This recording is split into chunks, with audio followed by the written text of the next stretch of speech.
안녕하세요. 오늘은 여러분의 진로 고민, 그중에서도 재활치료학과에 대해 좀 더 깊이 들어가 보려고 합니다.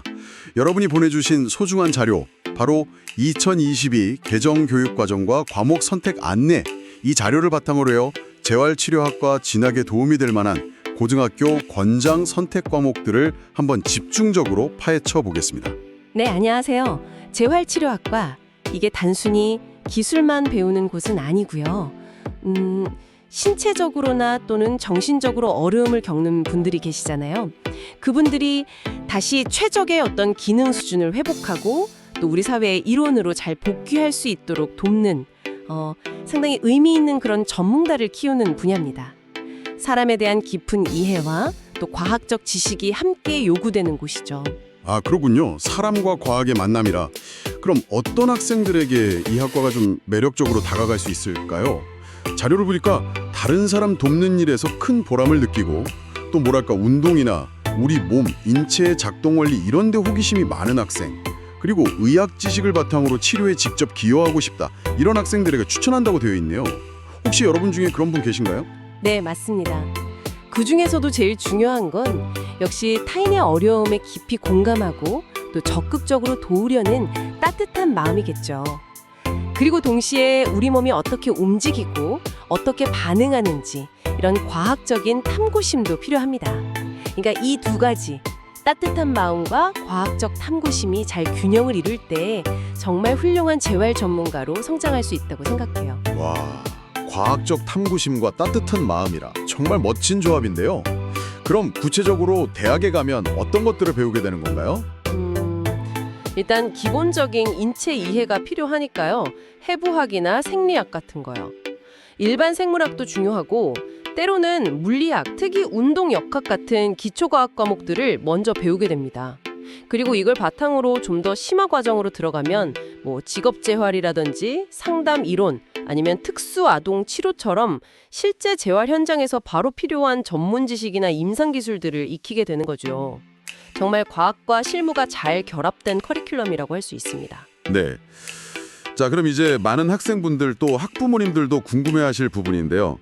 재활치료학과 진학을 만약 염두에 둔다면 고등학교에서는 어떤 과목을 선택하는 게 유리할지, 이 안내 자료에 나온 예시들을 좀 더 자세히 들여다볼까요? 네, 이 자료가 학생들의 과목 선택에 도움을 주려고 몇 가지 예시를 잘 제시하고 있어요.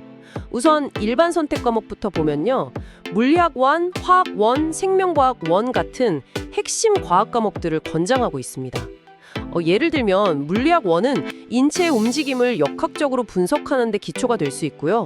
또 생명과학 1은 우리 몸의 생리 현상을 이해하는 데 정말 필수적이겠죠. 그런데 여기에 현대사회와 윤리 같은 과목도 포함되어 있어요. 이게 좀 흥미로운데요? 아, 윤리 과목이요? 과학 과목 외에 윤리라 어떤 관련이 있을까요? 네, 이게 단순히 이론만 배우는 게 아니라 실제 재활 현장에서 맞닥뜨릴 수 있는 여러 문제들. 예를 들어 환자의 자율성을 어떻게 존중할 것인가, 또는 치료 목표를 설정할 때 어떤 윤리적 딜레마가 있을 수 있는지, 이런 복잡한 고민들의 기초를 다질 수 있거든요. 아하, 그렇군요. 단순히 과학 지식뿐만 아니라 인문학적 소양, 특히 윤리의식의 중요성을 강조하는 거네요. 네네. 맞습니다. 다음으로 진로 선택 과목 예시를 한번 볼까요? 여기에는 세포와 물질 대사나 생물의 유전처럼 생명과학 분야를 좀 더 깊이 파고드는 과목들이 있어요. 이런 과목들은 우리 몸이 손상된 후에 어떻게 회복하는지 그 생화학적인 기전을 이해하는 데 아주 큰 도움이 됩니다. 그리고 또 법과 사회, 보건 과목도 관련성이 높다고 제시하는데요. 재활 과정에서 우리가 접할 수 있는 어떤 사회적 제도나 법규들, 그리고 기본적인 보건 지식의 중요성을 보여주는 거죠. 법과 사회, 보건까지 정말 다방면의 지식이 필요하군요. 네, 그쵸. 마지막으로 융합 선택 과목 예시로는 융합과학 탐구 같은 과목이 있습니다.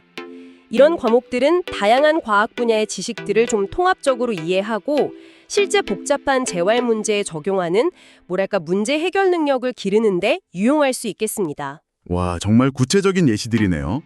이렇게 각 과목들이 재활치료와 공부랑 어떻게 연결되는지 콕콕 짚어주시니까 훨씬 더 와닿는 것 같습니다. 하지만 다시 한번 강조해야 할 점은 이건 어디까지나 예시라는 거죠. 여러분의 흥미와 강점을 잘 고려해서 선택하는 것이 가장 중요합니다.